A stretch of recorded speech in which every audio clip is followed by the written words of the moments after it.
Assalamualaikum warahmatullahi wabarakatuh. Selamat pagi, Waalaikumsalam. Pak Hafiz dan juga teman-teman sekalian yang saya cintai dan saya banggakan. Jadi di pagi hari ini, marilah kita bersama-sama berdiskusi terkait integrasi sistem perencanaan dan penganggaran. Jadi di sini, saya Ibnu Muslimin, Rizka Amalia Badupara, dan Yoga Nur Wahyu Pratama akan memaparkan hasil diskusi kami. Untuk yang pertama, jadi di sini kita akan membahas pertama itu terkait terkait integrasi itu apa, sistem perencanaan itu apa, penganggaran itu apa, kemudian integrasi sistem perencanaan dan penganggaran itu apa. Selanjutnya di nomor 2 kita akan membahas terkait integrasinya seperti apa. Dan yang ketiga kita akan membahas modul penganggaran dan keterkaitan integrasinya ini terhadap aplikasi Sakti. Langsung saja, yang pertama pengertian. Integrasi. Integrasi berasal dari bahasa Latin yaitu integrate yang berarti memberi tempat dalam satu keseluruhan. Ataupun dalam KBBI merupakan pembauran sampai menjadi satu kesatuan yang bulat dan utuh. Dan menurut pakar Safroddin Bahar, integrasi adalah pembauran yang diartikan sebagai membuat untuk atau menyempurnakan dengan jalan menyatukan unsur-unsur bangsa yang mulanya terpisah-pisah. Tapi masih banyak sumber yang lain, integrasi masih banyak pengertiannya, tapi di sini kami hanya menampilkan 3 saja. Kemudian apa sih perencanaan itu? Perencanaan adalah suatu upaya dalam menentukan berbagai hal yang hendak dicapai atau tujuan di masa depan, dan juga untuk menentukan beragam tahapan yang memang dibutuhkan demi mencapai tujuan tersebut. Atau perencanaan adalah suatu proses dalam berpikir secara logis dan pengambilan keputusan yang rasional sebelum melakukan berbagai tindakan yang hendak dilakukan. Hal ini akan membantu setiap pihak dalam memproyeksikan masa depannya dan memutuskan cara terbaik dalam menghadapi situasi yang akan terjadi di masa depan. Kemudian apa sih penganggaran? Yaitu proses mengikhtisarkan rancangan pengeluaran dan penerimaan keuangan selama jangka waktu tertentu, atau kegiatan mengalokasikan sumber daya untuk mencapai sasaran usaha dalam jangka waktu tertentu, serta proses penyusunan rencana keuangan organisasi yang dilakukan dengan cara menyusun rencana kerja dalam rangka waktu tertentu, umumnya 1 tahun dan dinyatakan dalam satuan moneter. Selanjutnya, kita akan membahas tentang integrasi sistem perencanaan dan penganggaran.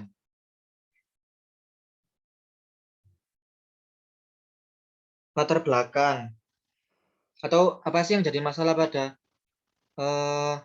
integrasi sistem perencanaan dan penganggaran? Masalah utama sistem perencanaan dan penganggaran nasional saat ini adalah tidak terintegrasi dan juga kurang sinerginya sistem perencanaan dan penganggaran baik di pusat, di daerah maupun pusat dengan daerah. Seringkali apa yang direncanakan berbeda dengan apa yang dianggarkan. Pengalokasian anggaran juga tidak mencerminkan prioritas yang ditetapkan. Akibatnya terjadi inefisiensi, inefektivitas, dan tingginya risiko korupsi dalam pengelolaan anggaran pendapatan dan belanja negara atau APBN dan anggaran pendapatan dan belanja daerah. Selanjutnya akan dijelaskan oleh teman kita, Rizka Amalia. Integrasi sistem perencanaan dan penganggaran. Yang pertama itu untuk menyempurnakan serta memadukan antara sistem perencanaan dan penganggaran menjadi satu kesatuan atau satu bagian. Yang kedua bertujuan untuk menggunakan keuangan negara sebaik mungkin, seefisien mungkin, dan sekonsisten mungkin. Sehingga diharapkan masyarakat menjadi lebih sejahtera, kemajuannya lebih merata, keadilan makin meningkat, dan hal ini tentu harus terefleksikan dari input, output, outcome, dan juga pada akuntabilitas. Selanjutnya,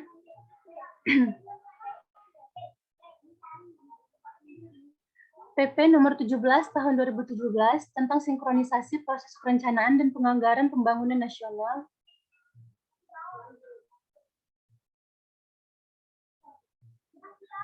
Yang pertama,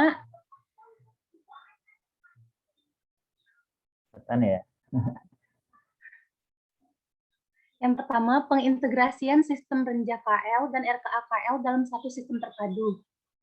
Yang kedua, mengefisiensikan proses perencanaan dan penganggaran antara lain trilateral meeting, penelaahan, review baseline, dan lainnya. Yang ketiga, memperkuat pengendalian pembangunan, mulai dari tahap perencanaan, penganggaran, dan pelaksanaan. Yang keempat, memperkuat pertukaran data dan perolehan akses yang setara atas data perencanaan, penganggaran, dan pemanfaatan evaluasi sesuai dengan kebutuhan kewenangannya. Yang terakhir, pengkoordinasian secara bersama-sama antara Kementerian PPN atau Bappenas dan Kemenkyu mengenai aturan dan atau kebijakan terkait RenjaKL dan RKAKL.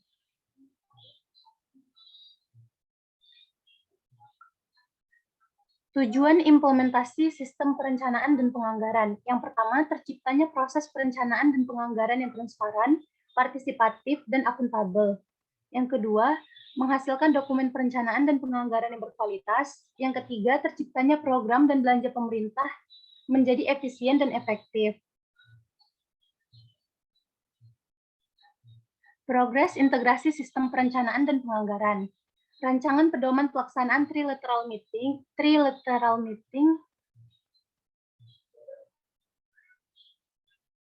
kinerja dalam penyusunan RenjaKL masih dalam proses penyusunan oleh Bappenas dan Kemenpan RB.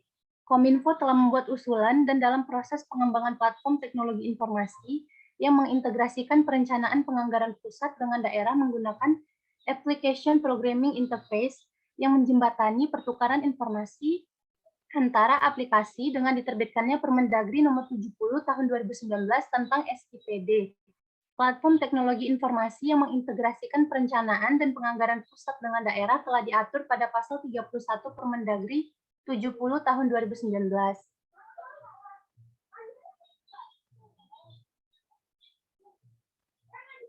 Selanjutnya, aplikasi umum perencanaan dan penganggaran dan sejenisnya di tingkat pusat dan daerah sedang dilakukan penilaian atau asesmen oleh BPPT untuk kesiapan standar probis dan kesiapan integrasi. Meski demikian, penilaian data asesmen yang belum terlaksana sejak B12 ini baru akan terlaksana dan menghasilkan rekomendasi di B21. Di tingkat pusat aplikasi Sakti dan Krisna dalam proses integrasi dengan platform teknologi informasi yang sedang dikembangkan oleh Kemenkominfo. RPP bagan akun standar yang akan menjadi standar data dalam perencanaan dan penganggaran di level nasional juga masih dalam pembahasan. Masih terdapat perbedaan konsep antara Kemenkyu dan Kemendagri, disepakati untuk ditetapkan di B21.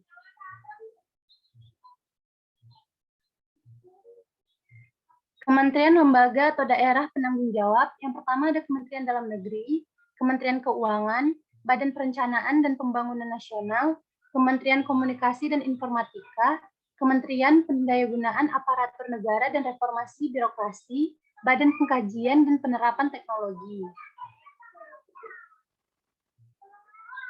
Rencana pelaksanaan terdiri dari tahap pertama yang dilaksanakan pada periode penyusunan RKP dan APBN tahun anggaran 2022 dan tahap kedua yang dilaksanakan pada periode penyusunan RKP dan APBN tahun anggaran 2023. Yang selanjutnya, rencana pelaksanaan. Tahap pertamanya, aplikasi Krisna, Renja, dan Sakti RKKL dibedakan sesuai tahapan atau bergantian di mana Kementerian, PPN atau Bappenas, dan Kementerian Keuangan akan memperkuat akses dan pertukaran data untuk kedua belah pihak.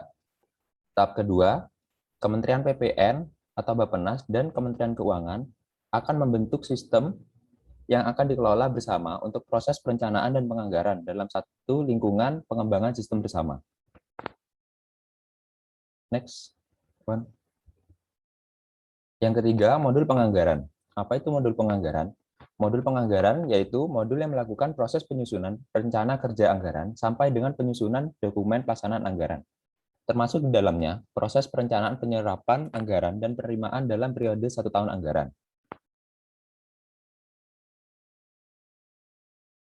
Siklus perencanaan dan penganggaran. Yang pertama, rencana kerja pemerintah. Rencana kerja pemerintah. Dokumen perencanaan nasional untuk periode 1 tahun yang merupakan penjabaran dari RPJM nasional, yang di dalamnya memuat rancangan kerangka ekonomi makro yang termasuk arah kebijakan fiskal dan moneter, prioritas pembangunan, rencana kerja, dan pendanaannya, baik yang dilaksanakan langsung oleh pemerintah maupun yang ditempuh dengan mendorong partisipasi masyarakat. Yang kedua ada Renja KL atau Rencana Kerja Kementerian Lembaga, yaitu dokumen perencanaan Kementerian Lembaga yang disusun dengan berpedoman pada Rens KL dan mengacu pada prioritas pembangunan nasional dan pagu indikatif serta memuat kebijakan, program, dan kegiatan pembangunan, baik yang dilaksanakan langsung oleh pemerintah maupun yang ditempuh dengan mendorong partisipasi masyarakat. Kerangka acuan kerja, yaitu dokumen yang memberikan gambaran umum dan penjelasan mengenai output yang akan dicapai sesuai dengan tugas dan fungsi unit eselon 1 yang memuat latar belakang, penerimaan manfaat, strategi pencapaian, waktu pencapaian, dan biaya yang diperlukan. Next one. RAB atau rincian anggaran biaya merupakan dokumen pendukung KAK yang menjelaskan besaran total biaya tiap komponen yang merupakan tahapan pencapaian output kegiatan.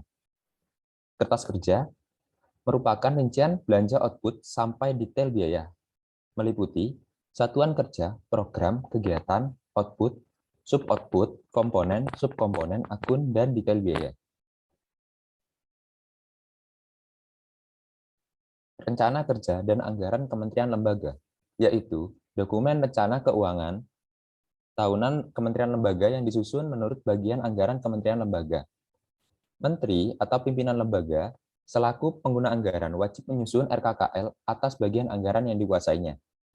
Yang terakhir, DIPA atau Daftar Isian Pelaksanaan Anggaran, yaitu dokumen yang disusun oleh pengguna anggaran berdasarkan RKKL yang telah disetujui oleh DPR dan ditetapkan dalam Peraturan Presiden mengenai rincian APBN atau daftar hasil penelaah rencana dana pengeluaran BUN dan disahkan oleh Menteri Keuangan.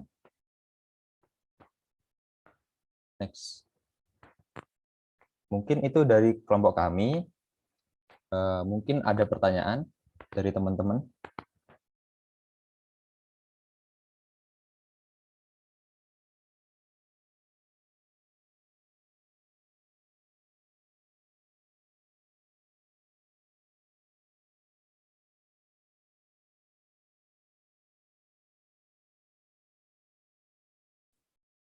Yang ingin bertanya mungkin langsung bisa on mic.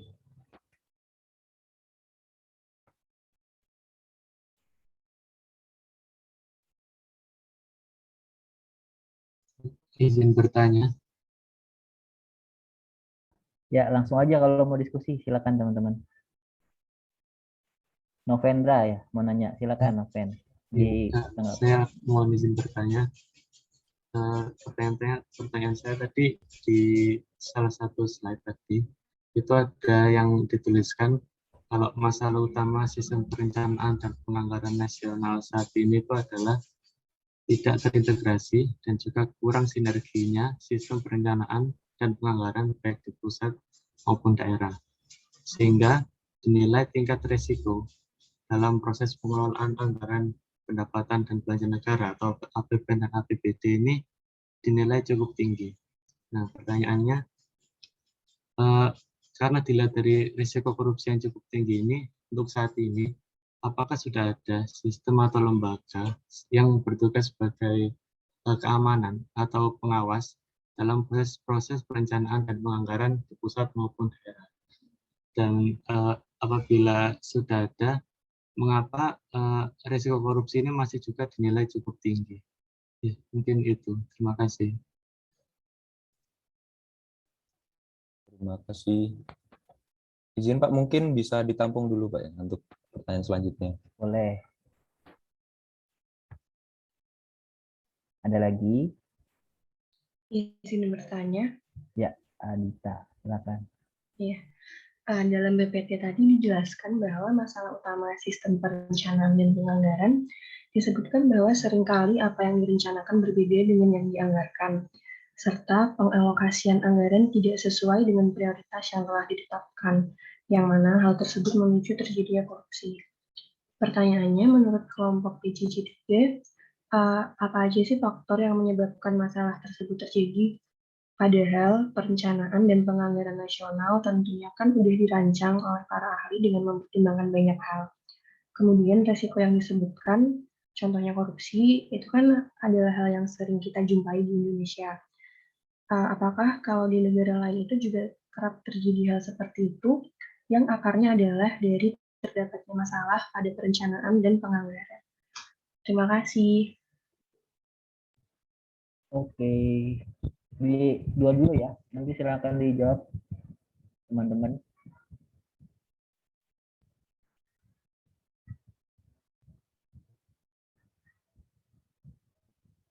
Ya, silakan dikomentari. Ikhwan, Yoga, dan Rizka.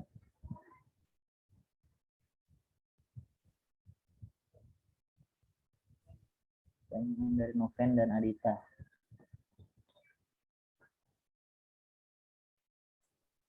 Izin Pak, mengenai pertanyaan Hilmi tadi, pertanyaan keduanya tadi, resiko apa saja? Resiko apa saja?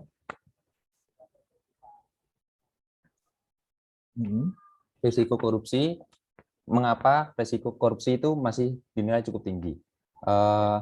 Kalau menurut saya sendiri, di mata kuliah Etikor dulu sudah dijelaskan bahwa ada namanya itu fraud triangle atau segitiga kecurangan, yaitu adanya kesempatan, tekanan, dan rasionalitas. Jadi seseorang itu bisa melakukan korupsi karena adanya tekanan, misalnya dia membutuhkan uang yang cukup banyak atau terhimpit ekonomi seperti itu.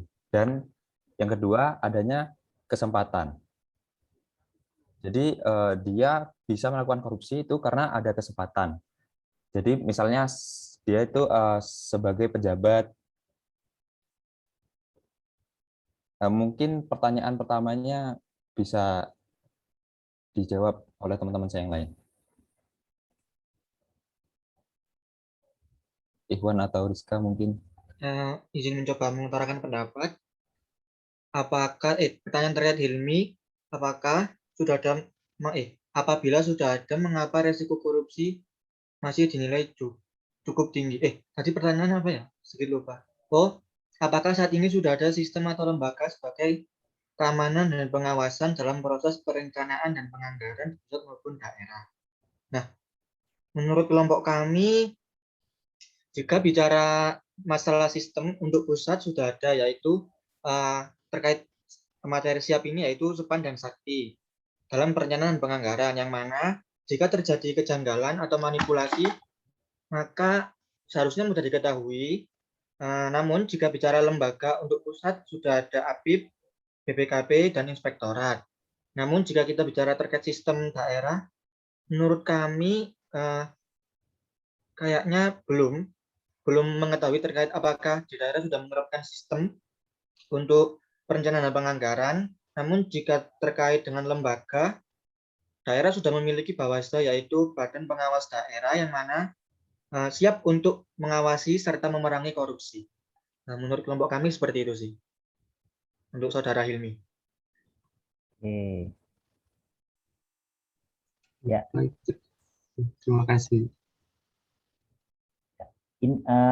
Sebelum menjawab pertanyaan Adita, saya mau coba konfirmasi dulu.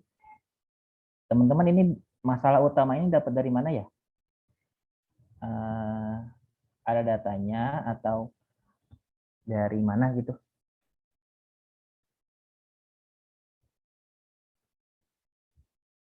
Maksud saya referensinya apa? Ada masalah utama ini. Gitu, Pak. Dari apa? Dari situs, Pak. Situs ya?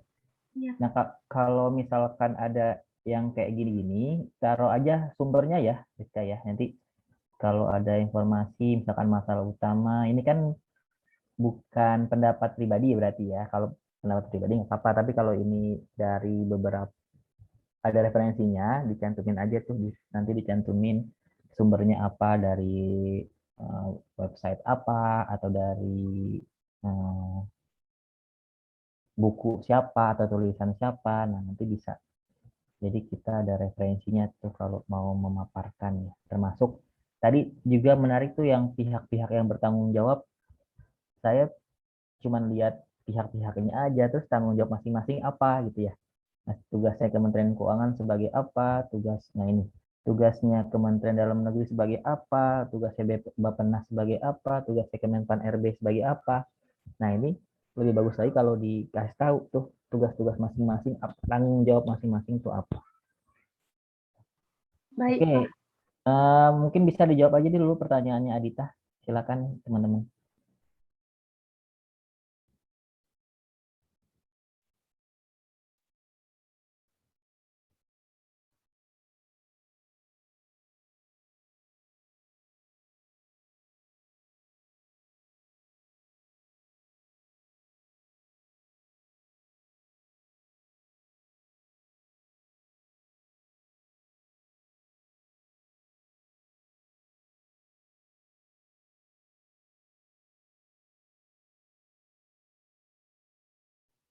Ya, silakan.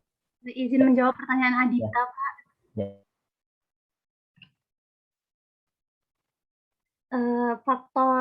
Faktor dari tadi kan pertanyaan Adita itu faktor apa saja yang menyebabkan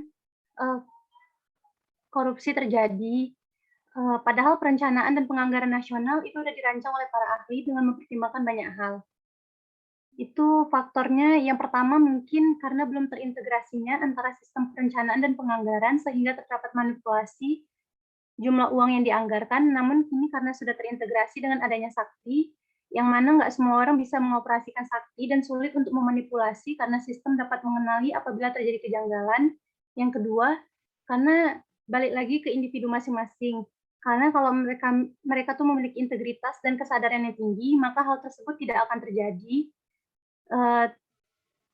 Terus kalau untuk penyebab korupsi sendiri itu balik lagi ke fraud triangle tadi Pak, atau segitiga kecurangan, yaitu kesempatan, tekanan, dan rasionalisasi. Terima kasih.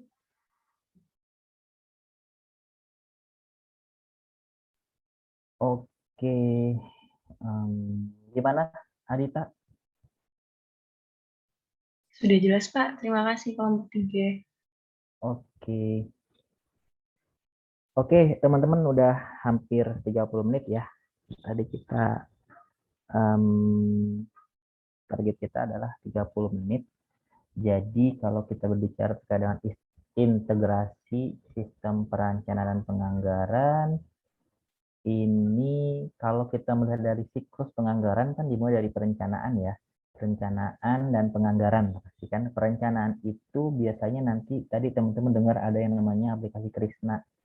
Dan juga nanti kalau di penganggaran teman-teman akan ada aplikasi namanya satu anggaran, ada satu DJA dan juga ada Sakti. Nah, sebenarnya ke depannya akan ada cita-cita atau rencana akan ada integrasi itu semua. Jadi dari Krisna, perencanaan, penyusunan anggaran sampai penyusunan DIPA itu maunya dibikin satu terintegrasi. Tadi sesuai dengan yang pengertian integrasi tadi kan penyatuan ya.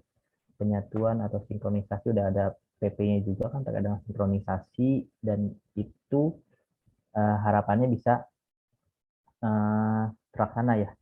terlaksana bagaimana pengintegrasian dari sistem perencanaan dan sistem penganggaran. Oke, begitu. Kemudian masukan saya juga terkait dengan presentasi teman-teman. Memang di sini presentasi kan ada teksnya ya.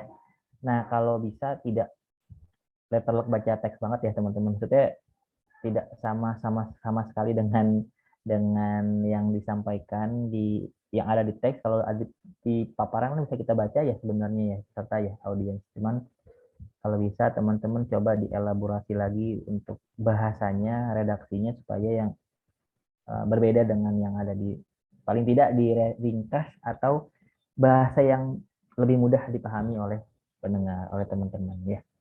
Kalau secara paparan sih sudah cukup baik. Lagi dengan integrasi ini, mungkin nanti kita coba bahas lebih detail lagi ya ketika kita masuk materi. Oke, terima kasih Ikhwan, Yoga, dan Rizka. Kita kasih applause via virtual ke teman-teman yang sudah present. Boleh stop share. Oke, keren, keren, keren. Saya nggak expect ternyata hebat teman-teman sudah sedalam ini paparannya ya. Jadi berarti teman-teman well prepare nih, persiapannya luar biasa nih.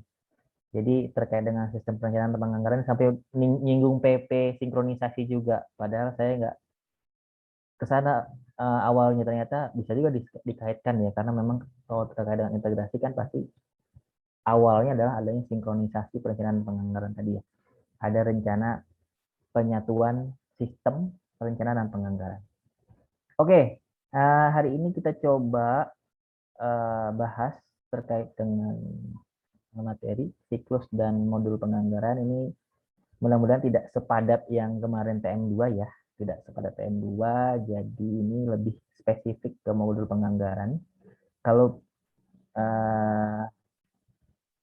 review di awalnya teman-teman sudah tahu dong kalau siklus APBN itu kan mulai dari penganggaran, perencanaan anggaran, dan kemudian nanti ada pelaksanaan, perbendaharaan, treasury, dan yang terakhir adalah pertanggungjawaban pelaporan. Nanti teman-teman akan sering mendengar ada istilah budgeting, perencanaan, ada juga istilah treasury, pelaksanaan. Jadi nanti teman-teman akan ketemu istilah-istilah atau singkatan-singkatan yang mungkin kurang familiar, tapi sudah harus teman-teman biasakan mendengar istilah-istilah itu. Oke, saya coba share screen dulu. Mudah-mudahan sampai jam 12 kita bisa kelar materinya. Oke.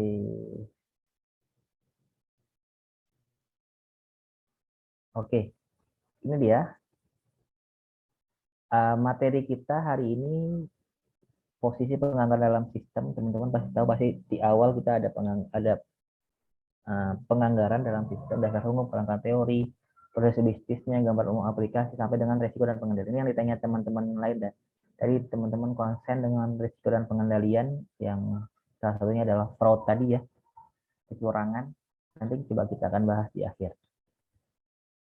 Oke, nah ini database PAN, jadi posisi penganggaran dalam sistem, kalau teman-teman bisa lihat,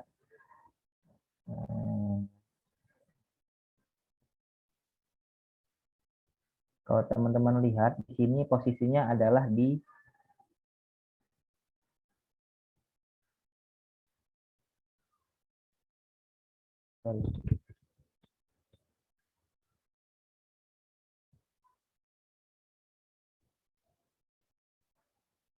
Oke, kalau teman-teman lihat di sini penyusunan anggaran adalah di bagian atas, di paling awal. Jadi kalau kita mau lihat sebenarnya siklus anggaran itu tuh bukan 1 tahun, tapi 2,5 tahun. 1 tahun T-1 untuk penyusunan anggarannya, kemudian T-nya itu untuk pelaksanaan anggaran, mulai dari pencairan dana segala macam, kemudian T+1-nya 6 bulan itu pertanggungjawaban. Jadi sebenarnya 2,5 tahun, sekitar 30 bulan ya. Nah, ini penyusunan anggaran di B, budgeting, kemudian ada treasury, manajemen DIPA, mulai dari manajemen DIPA, manajemen komitmen tadi yang kemarin kita bahas ya, terkait dengan perikatan, komitmen, ini kaitannya dengan pengadaan. Kemudian ada manajemen penerimaan dan pembayaran, penerimaan dari pajak, bea cukai, atau hibah. Kemudian manajemen aset dan persediaan terkait dengan pembayarannya, pembayaran gaji. Kemudian ini yang terkait dengan penerimaan pembayaran, lalu lanjut dengan manajemen kas. Ini nanti bisa lari ke manajemen komitmen untuk pembayaran pengadaan tadi. Kemudian ada juga manajemen uang dan hibah. Ini yang itu others. Ini terakhir adalah di laporan keuangan. Nah, ini merupakan siklus dari sistem atau siklus APBN ya, audit dan evaluasi terakhir. Nah, ini dasar hukumnya, teman-teman silahkan baca sendiri, bahwa mulai dari Undang-Undang Nomor 17, Nomor 1 ini sudah sering kita dengar ya. Teman-teman silahkan dibaca, kalau mau diunduh juga boleh, silahkan. Nah, Kalau secara teori memang kalau kita buat dari KBBI namanya anggaran ya. Anggaran pasti kan kita akan coba nih kita hitung, kita kira-kira berapa sih pengeluaran kita, tidak hanya pengeluaran, termasuk penerimaan, termasuk pembiayaannya seperti apa kita pikirkan. Itu baru anggarannya, menganggar. Kalau menganggarkan sampai kita hitung, memperhitungkan. Kalau anggarannya berarti perkiraannya ke barangnya, dia lebih ke noun, kata benda ya, lebih ke perkiraan, perhitungan sampai aturannya. Nah, ini definisi. Kemudian, nah tadi, kalau definisi anggarannya proses mengikhtisarkan. Jadi kita coba nih kita rencanakan pengeluaran kita selama 1 tahun. Biasanya 1 tahun ya, walaupun sini dibilang jangka waktu tertentu. Pengeluaran kita berapa selama 1 tahun, kemudian untuk memenuhi, untuk mengisi, membayar pengeluaran itu dengan penerimaannya dari mana. Kalaupun kita nanti punya sistem surplus defisit, kalau defisit nanti di pembiayaannya seperti apa. Kalau surplus nanti surplusnya itu untuk kemana, gitu ya. Kemudian kita mengalokasikan sumber daya juga. Nah, ini ada pengertian-pengertian penganggaran atau budgeting menurut literatur, menurut tahun 89, tahun 88 ini banyak ya. Intinya adalah yang namanya penganggaran itu ya untuk mengambil keputusan, estimasi tadi ya, yang terkait dengan perencanaan dan pengawasan, rencana keuangan. Kalau menurut KSAP, ini tindakan yang akan dilaksanakan pemerintah. Jadi rencana yang akan dilaksanakan pemerintah. Tadi mulai dari, lagi-lagi saya bilang pendapatan apa, belanjanya apa, kemudian kalau ada transfer atau dana perimbangannya apa, dan biayanya apa. Ini makanya mencakup seluruh, akhirnya kalau di Kementerian Keuangan mencakup seluruh unit eselon 1 ya. Mulai dari DJA, Direktur Jenderal Anggaran, kemudian Direktorat Jenderal terkait dengan penerimaan DJP, DJBC, kemudian DJPPR untuk pengelolaan resiko dan pembiayaannya. Jadi berkaitan dengan unit eselon 1 lainnya. Nah, ini juga konsep anggaran sudah ditetapkan dalam pasal 23,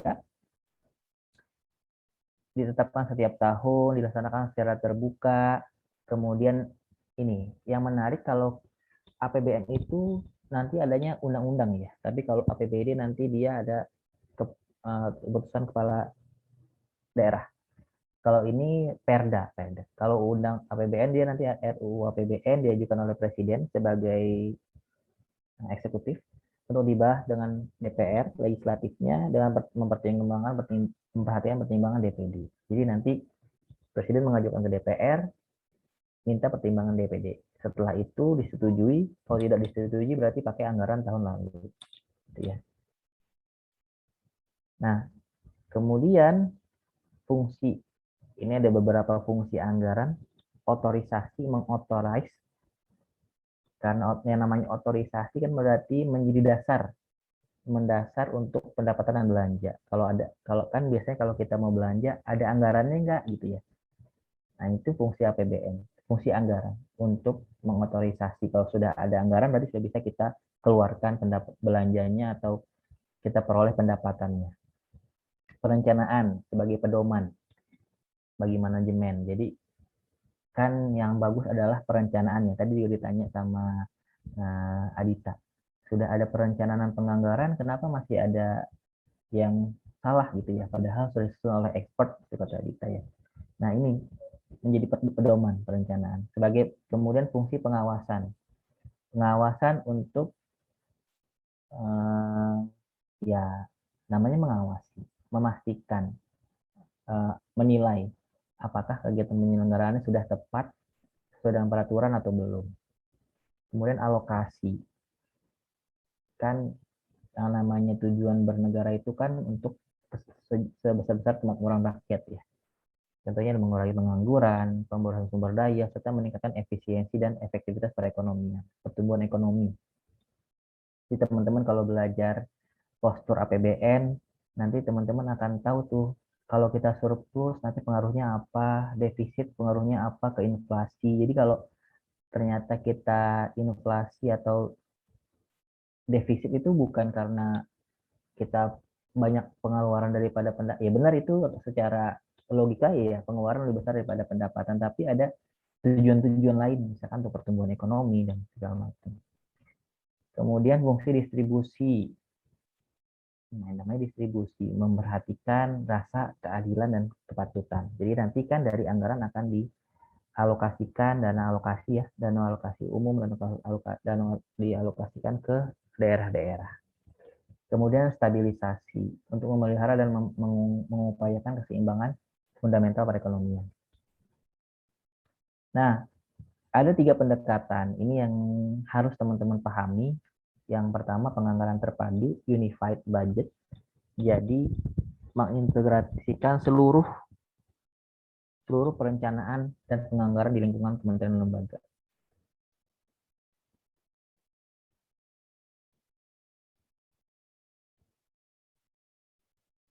Oke, itu. Kemudian namanya penganggaran terpadu ya. Jadi semua perencanaan penganggaran diklasifikasikan berdasarkan organisasi, fungsi, dan jenis belanja. Nanti teman-teman apakah kan udah saya singgung belum ya? Jadi nanti klasifikasi anggaran itu ada 3, berdasarkan organisasinya, berdasarkan fungsinya, dan berdasarkan jenis belanjanya. Ini yang pertama, penganggaran terpadu, unified budget. Yang kedua, penganggaran berbasis kinerja, performance based budgeting. Jadi ini yang lebih sekarang kita terpakai gitu ya. Jadi bagaimana pendekatan penganggaran dilakukan memperhatikan output atau keluaran dan hasil yang diharapkan, outcome yang diharapkan, termasuk efisiensi dalam pencapaian hasil dan keluaran. Jadi nanti ada program, ada kegiatan, ada indikator kinerja, ada standar biaya, ada evaluasi juga. Kemudian yang ketiga adalah KPJM, kerangka pengeluaran jangka menengah, medium term expenditure framework. Ini ada gambarnya segitiga, unified budgeting, performance budgeting sama MTMF. Nah, kalau yang KPJM ini atau MTEF ini dia tidak 1 tahun, tapi pendekatannya untuk jangka waktu lebih dari 1 tahun anggaran. Jadi kita sudah memperkirakan nanti 1 tahun, 2 tahun, 3 tahun ke depan itu rencananya seperti apa. Ya, itu pendekatannya. Ada 3, unified budgeting, penganggaran terpadu, performance based budgeting, penganggaran berbasis kinerja, satu lagi adalah kerangka pengeluaran jangka menengah, KPJM.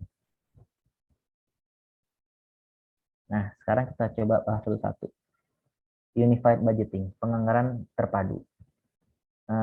Komponennya apa aja? Yang pertama ada satuan kerja sebagai KPA. Nah, jadi kalau teman-teman pelajari pengelola APBN itu, nanti masing-masing unit eselon 1 pengguna anggaran akan melimpahkan wewenang kepada KPA, kuasa pengguna anggaran.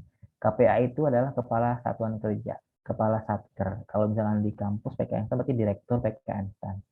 Kalau nanti teman-teman di KPP misalkan kepala KPP, itu kepala kuasa pengguna anggaran ya.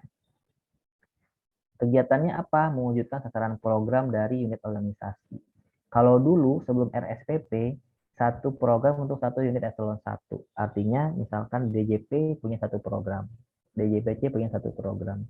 Tapi kalau pakai konsep RSPP ini, bisa saja 1 program untuk lintas unit eselon 1. Contohnya, programnya adalah dukungan manajemen. Lintas eselon 1 siapa aja? Misalkan BPPK, Sekretariat Jenderal, ya, Inspektorat Jenderal, itu kan semua dukungan manajemen ya. Jadi tidak lagi 1 program untuk 1 eselon 1. Ingat ya, sebelumnya teman-teman sudah paham ya, eselon 1 itu kan unit di bawah menteri. Jadi menteri keuangan, menteri di bawahnya menteri nanti ada eselon 1, eselon 1. Kalau di Kementerian Keuangan berarti dia ada dirjen di bawah menteri keuangan. Dirjen pajak, dirjen bea cukai. Kalau di BPPK di kampus kita kepala badan pendidikan dan pelatihan keuangan itu merupakan eselon 1. Dulu 1 program 1 unit eselon 1. Kalau sekarang setelah RSPP bisa lintas unit. Nah, kemudian keluaran yang jelas dan tidak tumpang tindih. Nah, tujuan RSPP itu tidak ada keluaran yang tempat ini antara unit eselon 1. Nanti diganti dengan KRO dan RO. KRO itu adalah klasifikasi rincian output. Kalau RO itu rincian output. Nanti kita akan bahas lebih detail lagi ya. Kemudian jenis belanja, dokumen anggaran. Nanti dokumen anggarannya nanti ada satu dokumen perencanaan, satu dokumen penganggaran, dan satu dokumen pelaksanaan anggaran. Jadi dokumen yang ada di penganggaran itu ada 3 ya teman-teman ya. Pertama perencanaan, kalau nanti teman-teman akan ketemu nama aplikasi Krisna. Kemudian yang kedua dokumen penganggaran, itu nanti bisa pakai aplikasi Sakti dan SPAN, DJA-nya, DJ Perbennya. Kemudian yang terakhir adalah dokumen pelaksanaan anggaran atau DIPA. Jadi ini yang akan menjadi dasar kita untuk pencairan dana, untuk pelaksanaan anggaran ya di tahapan berikutnya. Oke, itu kemudian itu yang unified. Sekarang kita maju ke PBB, Performance Based Budgeting atau PBK, penganggaran berbasis kinerja. Instrumennya apa aja? Nah, ada indikator kinerja, ada yang diukur, target kinerjanya apa, kemudian orientasi eksternalnya apa, kemudian ada standar biaya, either standar biaya masukan atau standar biaya keluaran, efisiensi alokasi dan efisiensi operasional, kemudian monitoring dan evaluasi kinerja. Nanti ada pembuktian, proving, membuktikan bahwa yang kita kerjakan sudah sesuai dengan yang seharusnya. Kemudian ada peningkatan, improving, itu dia berarti perbaikan-perbaikan atas yang sudah ada evaluasi sebelumnya. Namanya evaluasi ya. Kemudian value for money, dia nanti efektif sama efisien. Sudah tidak perlu kita bicarakan lagi perbedaan efektif sama efisien ya teman-teman, kalau sudah paham. Nah, kemarin di awal kita teman-teman dengar RPJMN, Renstra, RKP, Renja, RKKL. Kalau teman-teman mendengar RPJP pasti itu jangka panjang, namanya JP, jangka panjang nasional. RPJMN menengah. Menengah itu nanti keadaan dengan Renstra 5 tahunan. Dari RPJMN nasional ini muncullah RKP. RKP itu tahunan, rencana kerja pemerintah, yang menjadi acuan untuk menyusun Renja. Renja itu rencana kerja. Jadi alurnya teman-teman RPJP,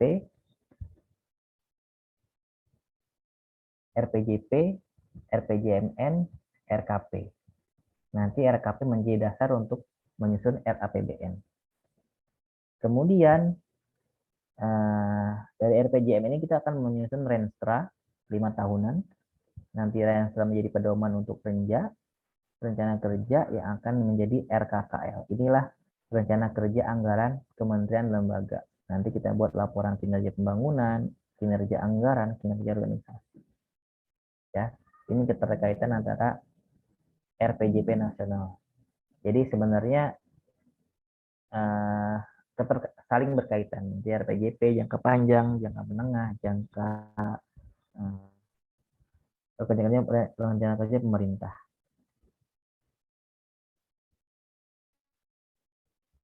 Oke.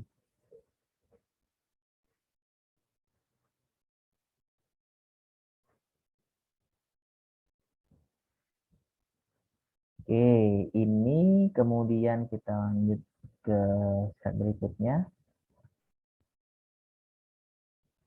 Jika KPBN ini sepertinya teman-teman sudah mulai familiar ya harusnya ya, karena kan kita sudah sering sebut ya. Jadi sebenarnya kan 2,5 tahun kalau kita hitung-hitung. Pertama, misalkan kita nyusun perencanaan anggaran, kemudian pelaksanaannya setahun, kemudian setengah tahunnya pertanggungjawaban. Nah, ini alurnya nanti di perencanaan penganggaran teman-teman juga akan mendengar namanya 3 pagu. Pagu indikatif, pagu anggaran, sama alokasi anggaran. Pagu indikatif di bulan Maret, pagu anggaran di bulan Juni, dan alokasi anggaran biasanya di bulan September atau Oktober. Ya. Alokasi anggaran belum ada sih, pagu alokasi. Ya, ada 3 yang akan teman-teman sering dengar di perencanaan penganggaran. Nanti kita di indikatif apa yang harus kita lakukan, di anggaran apa yang harus kita lakukan, di alokasi apa yang harus kita lakukan nanti di next slide berikutnya. Jadi nanti kita perlu ada trilateral meeting dengan pihak-pihak terkait. Mungkin tadi sudah sebutkan nama teman-teman, Iwan dan kawan-kawan yang bertanggung jawab, pihak-pihak yang bertanggung jawab. Nanti kita ada menganalisis berdasarkan kerangka ekonomi makro. Kan kita punya asumsi dasar makro ya, dan juga pokok-pokok kebijakan fiskal. Kemudian ada nota kesepakatan RAPBNP, RUU APBNP, awal ada perubahan nanti. Kemudian ada RAPBN, rencana APBN, dan RUU APBN, rancangan undang-undang APBN. Ya, ini siklus APBN. Kalau siklus penyusunan APBN, ini juga sepertinya sudah pernah saya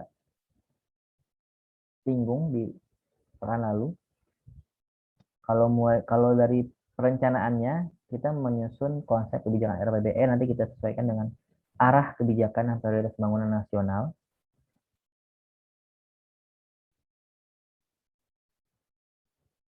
Kemudian ada penyusunan kerangka ekonomi makro, PPKS dan resource envelope, Februari, review baseline, angka dasar, sinkronisasi program, bersama pagu indikatif di bulan Maret, trilateral meeting, sinkronisasi tadi, kemudian pembicaraan pendahuluan, pagu anggaran di bulan Juni, penyusunan RKKL,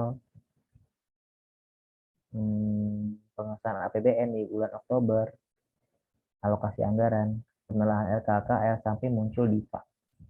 DIPA ini akan menjadi dasar kita untuk melaksanakan anggaran di tahun berikutnya. Ya, itu nggak apa-apa, teman-teman coba dengar-dengar aja dulu. Mudah-mudahan paham ya. Karena ini lebih ke teori dan kalau tidak langsung ke lapangan teman-teman agak susah. Tapi sebenarnya teman-teman beruntung ya karena sudah dijelaskan dulu. Kayak dulu waktu saya kuliah nggak ada deh materi yang detail sampai ke the real, maksudnya sampai ke yang pekerjaan sekarang gitu ya. Kebanyakan teori-teori aja. Oke. Kemudian ini struktur datanya. Kalau sekarang yang hijau ini teman-teman, program, kegiatan, klasifikasi rincian output, komponen, dan lokasi. Ini yang saya bilang tadi. Jadi nanti ada namanya klasifikasi rincian output. Klasifikasi rincian output, misalkan contohnya adalah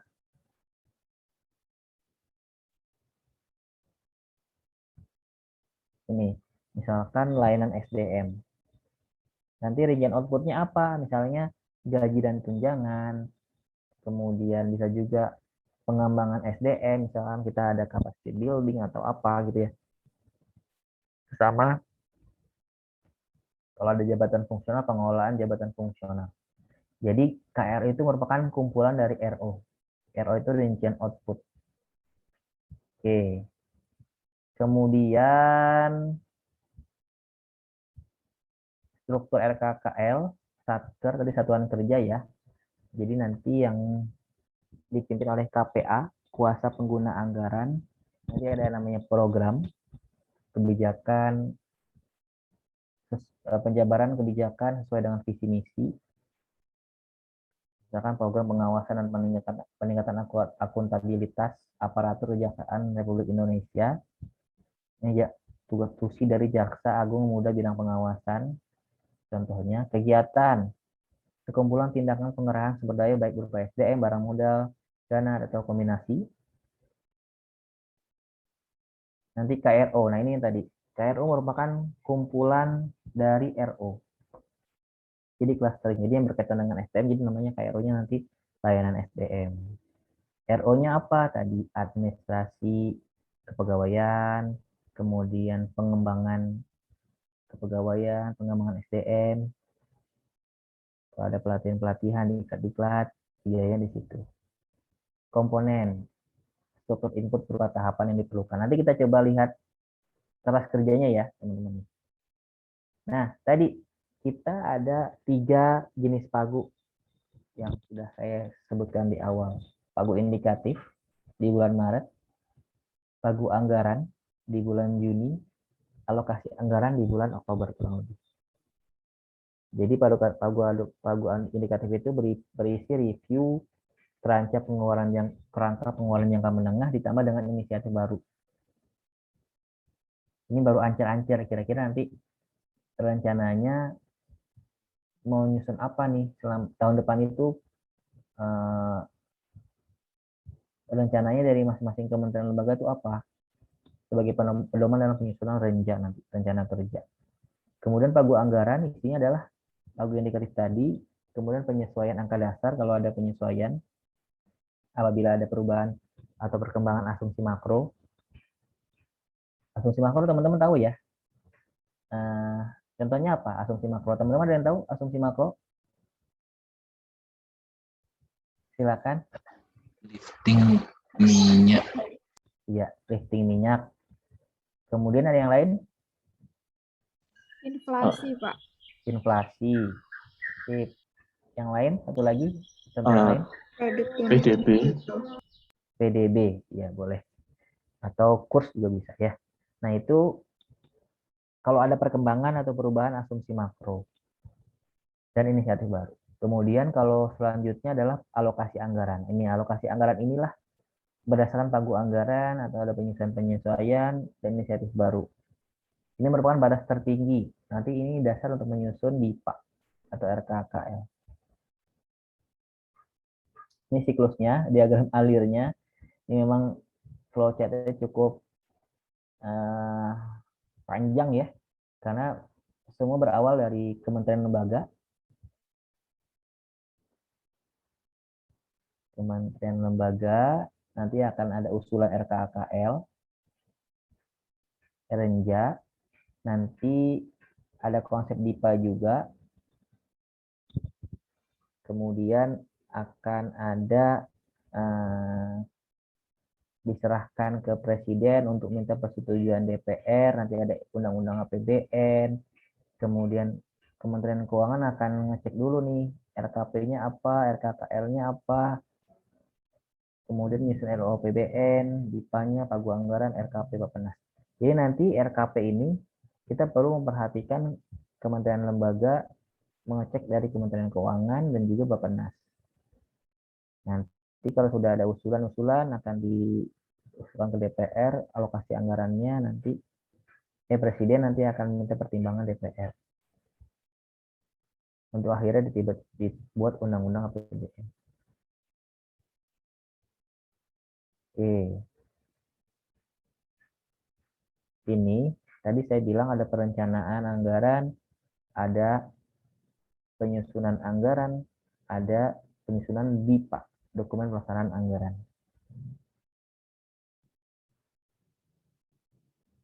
Prosedur penganggaran.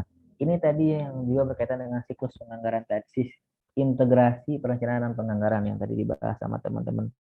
Jadi nanti ada, jadi itu nanti ini warna-warna ini, warna-warna biru, SPAN, satu anggaran, Krishna, kalau bisa tuh satu warna aja, karena ada integrasi ya. Jadi nggak perlu banyak aplikasi atau sistem-sistem yang dipakai. Jadi nanti kalau mulai dari perencanaan, kita ada KPJM modul, kemudian pakai aplikasinya Krishna. Nanti kalau sudah mulai nyusun pagu anggaran sampai dengan DIPA pakai satu anggaran. Kemudian untuk persiapan pelaksanaan anggarannya ini ke SPAN, ini nanti khusus ke BUN, Bendahara Umum Negara. Oke. Ini prosedur penganggarannya. Ini prosesnya.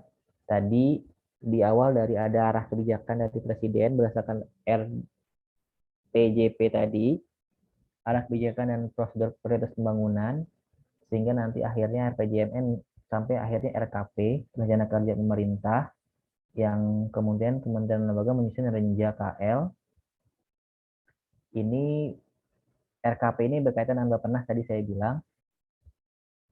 Kemudian penyusunan pagu indikatif, penyusunan awal RAPBN bersama tentang pagu indikatif, penetapan RKP, rencana kerja pemerintah, Kemenkeu, Peraturan DPR RI, pembahasan kerangka ekonomi makro, PPKF, TRKP, kemudian penetapan pagu anggaran, Kemenkeu dan Bappenas. Jadi teman-teman Bappenas selalu mengikuti ya, jadi sebagai ya namanya kan terkait dengan perencanaan penganggaran ya, Bappenas sebagai perencana terkait dengan pembangunan nasional harus diawasi terus. Nanti setelah itu penyampaian RU dan nota keuangan, Kemenkeu dan DPR, penetapan RUU APBN, rincian APBN, sampai akhirnya penetapan DIPA. Ini yang akan dibagikan ke seluruh kementerian lembaga oleh Presiden. Oke. Nah, sekarang kita mau masuk ke aplikasi. Sampai sini ada pertanyaan dulu nggak teman-teman sebelum masuk ke aplikasi?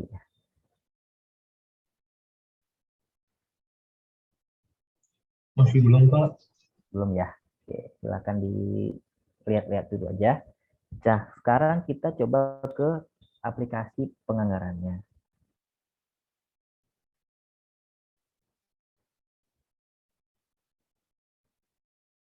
Oke. Dari aplikasinya, tadi saya bilang, kita kalau di penganggaran itu ada namanya perencanaan, penyusunan, sama penyusunan anggaran sama penyusunan DIPA. Oke, jadi kalau kita lihat, kalau perencanaan pakai aplikasi Krisna, jadi nanti dia mengolah renja RKA-KL. Renja benar. Rencana kinerja anggaran kementerian lembaga, sinkronisasi perencanaan penganggaran dan informasi kinerja KL sampai menghasilkan referensi RKKL. Inputnya tadi ya, informasi tentang visi misi, sasaran strategis, program kegiatan. Outputnya nanti ada RKKL sama renja KL. Ini menjadi dasar, menjadi input untuk penyusunan anggaran. Ditambah dengan KAK, kerangka acuan kerja, RAB, rincian anggaran biaya, kertas kerja, data pendukung, nanti untuk penyusunan anggaran. Nanti mengolah data RKKL di aplikasi Sakti, modul penganggaran. Nah, sudah masuk nih. Aplikasi Sakti, modul penganggaran. Jadi nanti di Sakti ada banyak modul ya teman-teman ya. Kemarin di pekan lalu kita juga bahas ada beberapa modul di Sakti. Nah, ini kita mulai dari modul penganggaran di Sakti. Jadi semua kementerian lembaga akan pakai Sakti tahun depan ya 2022 dan penyusunan anggarannya menggunakan modul penganggaran. Nanti inputnya adalah RKP tadi, RNJ, data pendukung, KAK dan lain-lain. Outputnya nanti muncul RKKL, Undang-Undang APBN. Nanti ini setelah ini kita serahkan ke Kementerian Keuangan untuk persiapan DJ dan DJPB untuk proses penerbitan DIPA. Penyusunan DIPA, mengolah data RKKL menjadi dokumen pelaksanaan anggaran sebagai dasar pelaksanaan kegiatan bagi Satker dan dasar pencairan dana atau pengesahan bagi BUN atau kuasa BUN. Nah, ini di penyusunan DIPA. Ya, jadi ada 3 perencanaan anggaran, penyusunan anggaran, penyusunan DIPA. Kita langsung masuk satu-satu ke perencanaan anggaran pakai aplikasi Krisna. Ini gambaran aplikasi Krisna. Kita lihat di sini ada kombinasi ya, kolaborasi antara Kementerian PPN Bappenas, Kementerian Keuangan, Kementerian PAN RB sama Kementerian Dalam Negeri. Krisna, kolaborasi perencanaan dan informasi kinerja anggaran. Ini mengintegrasikan sistem informasi perencanaan, penganggaran, dan informasi kinerja anggaran. Pakai Krisna 3.0. Inputnya apa? Tadi sudah saya singgung di sebelumnya. Visi misi, sasaran strategis, sama program. Outputnya RKP sama renja KL. Ini untuk aplikasi Krisnanya. Selanjutnya, kalau kita lihat dari proses sinkronisasi data perencanaan penganggaran tadi, setelah dari Krisna, KL dengan didampingi kepanasan DJA menyusun Krishna, input di Krishna, sorry. Kemudian ada lagi kita masukkan ke penyusunan anggaran, KL, DJA, aplikasinya Sakti modul penganggaran, kalau DJA satu anggaran, nanti di DIPA. Nanti DIPA ini ke span, jadi ada planning, perencanaan, ada budgeting, penganggaran, sampai execution phase. Ini nanti ke pelaksanaannya ya.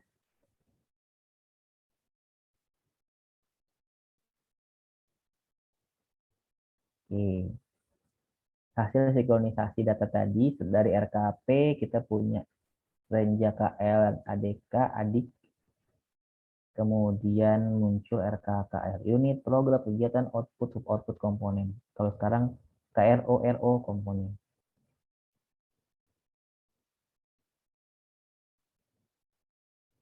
Nah, sekarang yang kedua adalah Sakti modul penganggaran. Tadi Krishna, sekarang Sakti modul penganggaran. Jadi nanti modul yang melakukan proses penyusunan RKA sampai dengan penyusunan DIPA. Sudah satu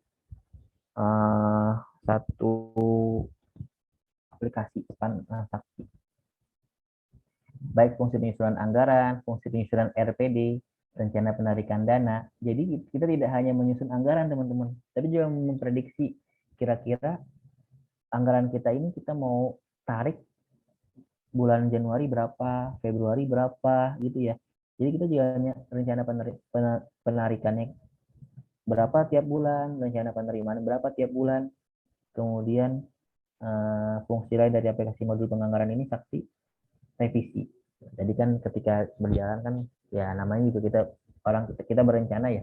Nanti walaupun nanti prakteknya ada perubahan-perubahan sedikit kita revisi. Kemudian penyusunan SBK, standar biaya keluaran. Ya, ini modul penganggaran.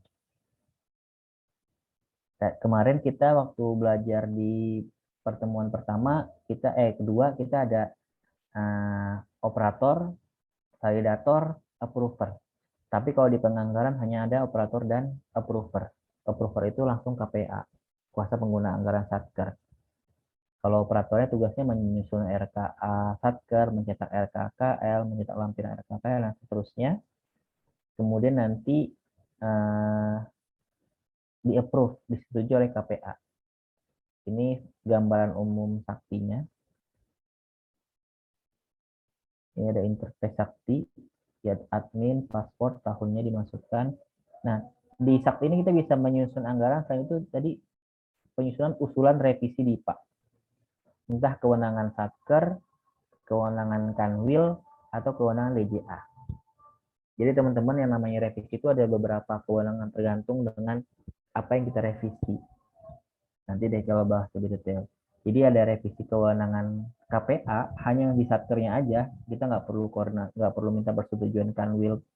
Kanwil di sini Kanwil Perben ya teman-teman, dia dalam perbendaharaan treasury-nya.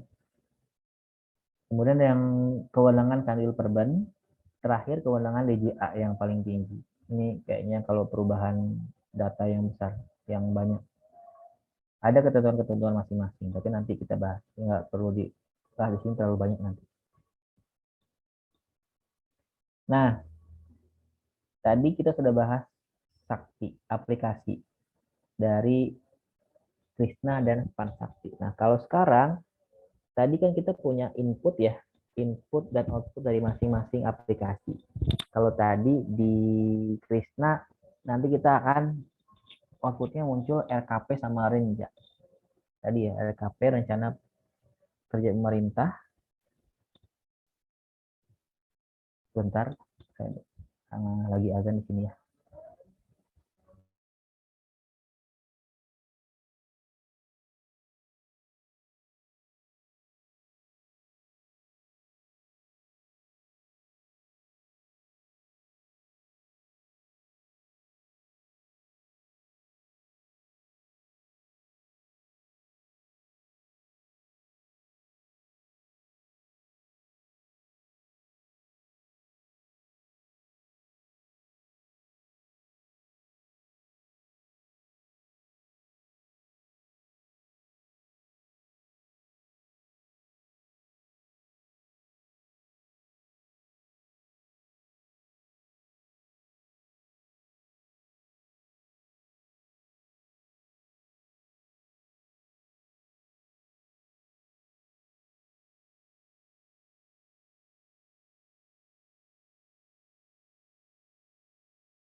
Oke, teman-teman, kita lanjut sedikit lagi ya, sampai jam 12 insya Allah.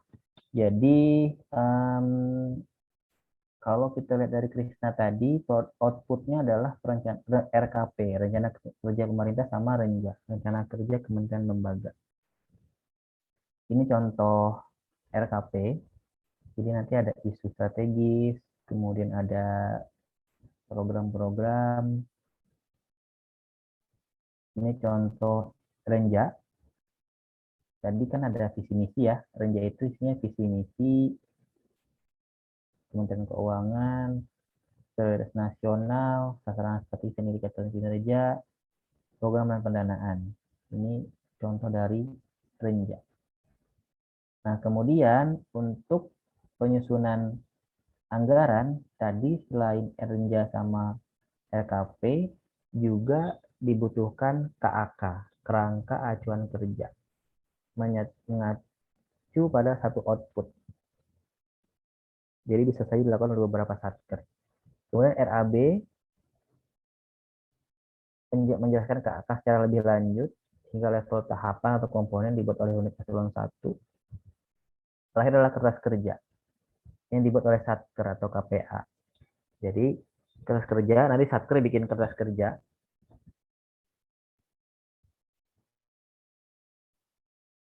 Satker bikin kertas kerja, kemudian masing-masing eselon 1 punya RAB, rincian anggaran biaya, yang sebagai pendukung dari yang menjelaskan KAK, Kerangka Acuan Kerja. Sampai akhirnya RKKL, Rencana Keuangan Tahunan Kementerian Lembaga yang disusun menurut BA, Bagian Anggaran Kementerian Lembaga. Kalau di Kementerian Keuangan kita BA 15. RKKL disusun secara berjenjang, mulai dari RK Satker sampai terakhir unit eselon 1. Ini. Apa aja sih yang ada pada RKKL? Identitasnya, informasi kinerja, informasi belanja, informasi pendapatan, sama deskripsi. Formulir RKKL, formulir 1, 2, dan 3. Rencana pencapaian hasil organisasi, outcome, rencana, rincian biaya keluaran. Ini contoh formulir 1 yang bahas terkait dengan rencana pencapaian sasaran strategi. Formulir 2, rencana anggaran tingkat unit organisasi. Formulir 3, rencana anggaran kegiatan. Format KAK, Kerangka Acuan Kerja. Jadi nanti ini untuk setiap output kita harus bikin KAK yang didukung sama RAB. Nih, RAB detail ya. Jadi kita kalau misalkan mau mengadakan pelatihan, misalkan bahan biaya-biayanya apa aja. Nanti disusun kelas kerja. Nah, ini kelas kerja yang akan yang disusun oleh masing-masing satuan kerja. Jadi nanti di kelas kerja ada program, kegiatan, output, sub-output. Kalau dulu sub-output, sub-output, kalau sekarang KRO sama RO. Klasifikasi rincian output sama rincian output. Komponen sama detail biaya. Jadi nanti detail teman-teman bikinnya. Walaupun by aplikasi ya, tapi bikin detail ini. Ada akunnya 6 digit. Belanja modal 53 biasanya, kalau belanja barang 52, kalau belanja pegawai 51. Oke, kemudian setelah itu kita penyusunan DIPA. Kan tadi kita perencanaan anggaran, penyusunan anggaran, sekarang ketiga, penyusunan DIPA. DIPA bagian anggaran Kementerian Lembaga sama DIPA bagian anggaran BUN. Tadi BUN kemarin pakai aplikasi Sakti, SPAN ya. Kalau KL pakai aplikasi Sakti. Nanti ada DIPA Induk sama DIPA Petikan. DIPA Induk nanti masing-masing eselon 1, tapi kalau DIPA Petikan masing-masing satker, satuan kerja. Jadi kalau di kita di PPK, di saya maksudnya di STAN, DIPA induknya adalah di PPK, Badan Pendidikan dan Pelatihan Keuangan, DIPA petikannya adalah PKN STAN.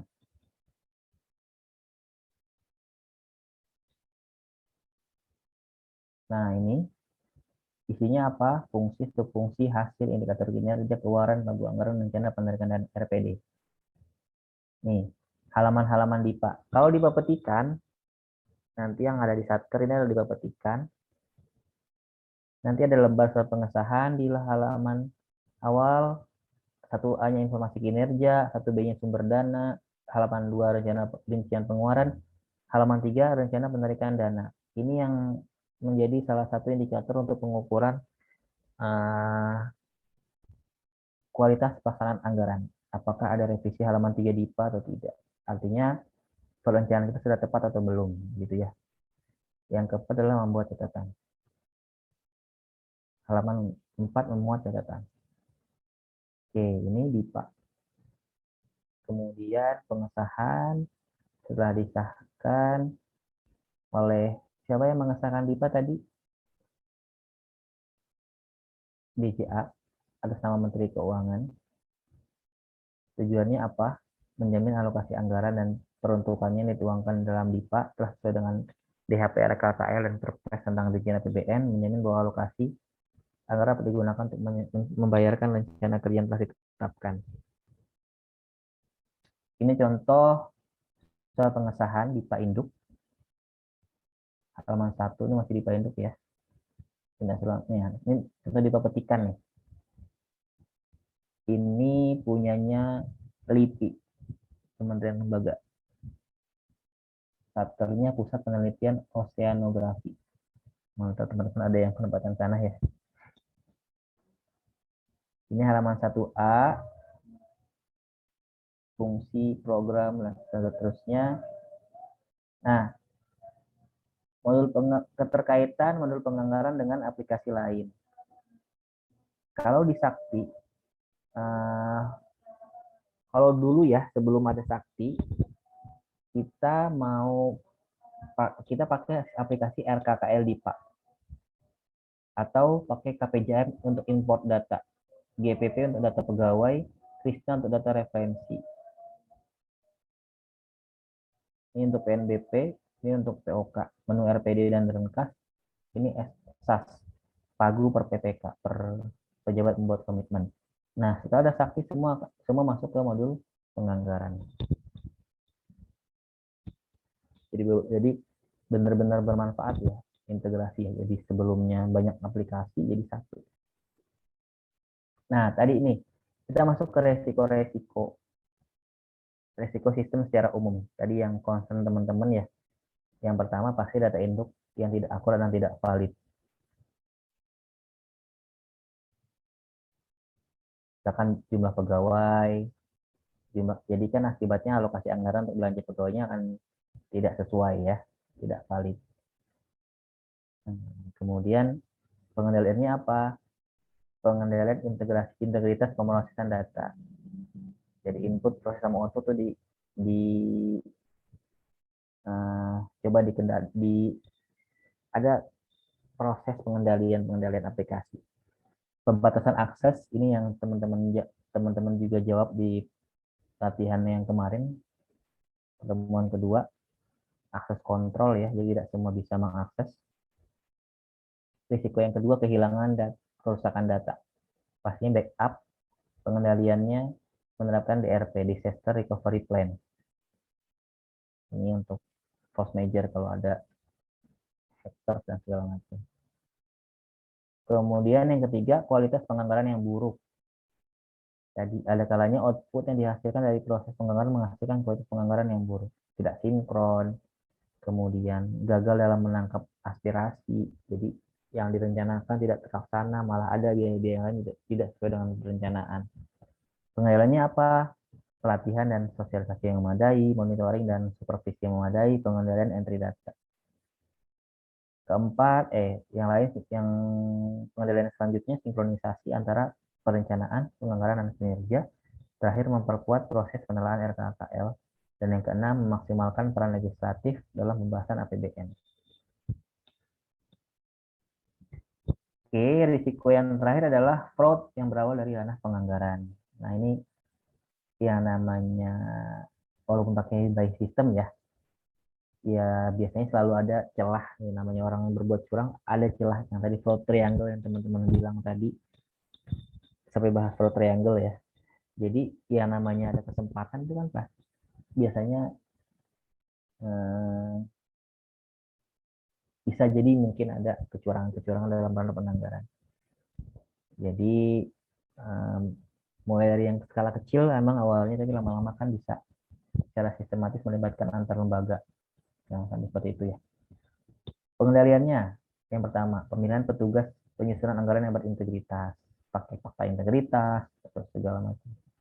Kemudian segregation of duties, pemisahan tugas yang cukup, rotasi jabatan dan cuti wajib. Ini kadang perlu ya teman-teman, rotasi jabatan supaya lebih fresh lagi. Kemudian kalau sudah lama dalam satu jabatan tertentu kan biasanya sudah terbiasa, sudah nyaman, dan akhirnya sudah paham seluk-beluknya ya. Jadi kalau mau berbuat curang akan lebih mudah. Sehingga perlu ada rotasi jabatan untuk menghindari potensi-potensi ancaman yang akan terjadi. Cuti wajib, misalkan cuti untuk rehab gitu ya. Yang penting rotasi sih yang perlu, rotasi jabatan, perlu adanya perputaran jabatan, pergeseran jabatan supaya tidak terlalu lama di satu jabatan tertentu. Sudah kenal sama stakeholder, sudah kenal sama rekanan, sudah kenal, ini terkait penganggaran sih, sudah paham terkait penyusunan anggaran, jadi sudah paham semuanya. Ya bagus sih sebenarnya, tapi kadang-kadang ketika sudah nyaman, sudah tahu semuanya, jadinya bisa terindikasi berbuat kecurangan. Fakta integritas, kemudian konfigurasi sistem atau aplikasi yang memadai.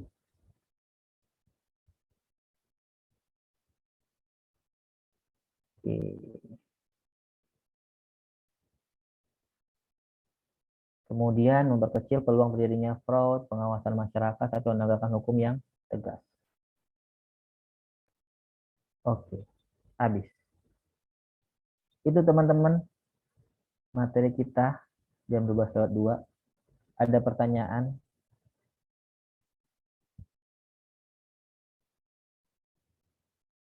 Izin bertanya, Pak. Ya. Itu Pak, kan saat ini tuh banyak KL yang terutama di luar Kemenku itu belum menggunakan aplikasi Sakti ya Pak. Nah itu berarti pengintegrasiannya bagaimana ya Pak? Apa maksudnya itu masih manual begitu Pak? Ya, jadi kalau belum ada aplikasi Sakti, mereka masih pakai aplikasi existing. Jadi nanti kirim-kirim ADK begitu Hasri. Jadi dari aplikasi Krishna, dia akan mengirim ADK ke aplikasi yang RKKL. Jadi dari RKKL ngirim ADK, dan persetujuannya berjenjang kan, ADK nanti dari Satker ke Kanwil misalnya, dari Kanwil kepada eselon 1, nanti eselon 1 nanti akan ke Kementerian Keuangan misalkan. Jadi nanti ngirim-ngirim ADK begitu sistemnya. Jadi tidak, kalau kita disaksikan langsung otomatis ya, kita misalnya input nanti langsung lari ke modul-modul yang lain. Tapi kalau yang belum ada Sakti masih pakai existing, berarti dia kirim-kirim ADK gitu. Dan itu juga bisa terindikasi itu ya, nggak kesalahan sistem juga kan, karena terlalu banyak orang di sana gitu ya. Kayak gitu Hasri. Terima kasih Pak. Oke. Ada lagi? Iya, Abista Faza.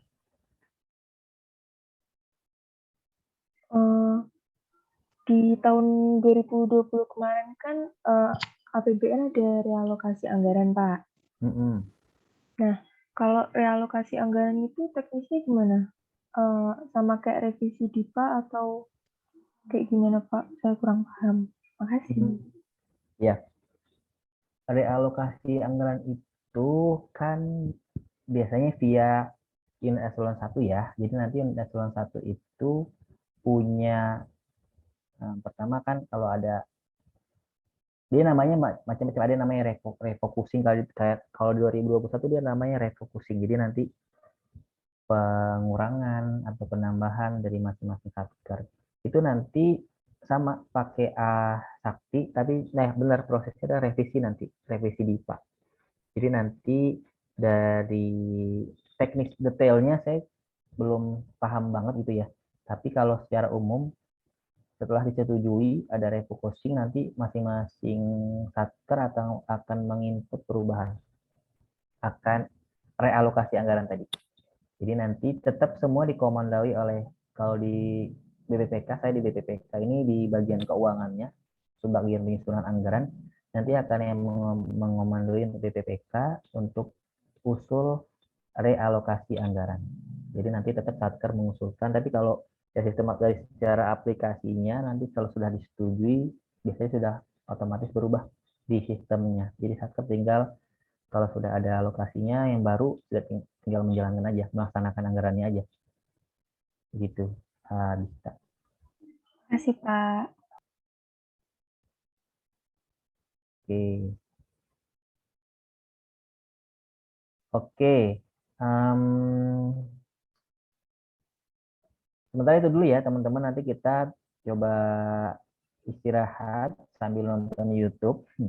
Silakan teman-teman istirahat sekarang 12:06 sampai 12:20 lah, boleh. Silakan istirahat sebentar sambil, kalau sudah selesai, sambil buka-buka YouTube-nya, dilihat. Ini saya ada 5 video, tapi nggak bisa terkejar semua juga sih. Nanti kita jam 12:20 kita coba latihan ya. Jadi saya share 12:19, saya share link Google Form-nya. Mudah-mudahan insya Allah hari ini kita kalau udah selesai nanti setelah saya lihat jawaban yang terakhir esainya, nanti teman-teman dapat nilainya ya. Kalau kemarin saya share Excel ke Asri, saya lupa settingnya salah. Oke, silakan teman-teman istirahat sambil nonton YouTube sampai 12:20. Nanti 12:20 saya share link untuk latihan. Oke, selamat istirahat sebentar teman-teman. Baik, Pak. Terima kasih.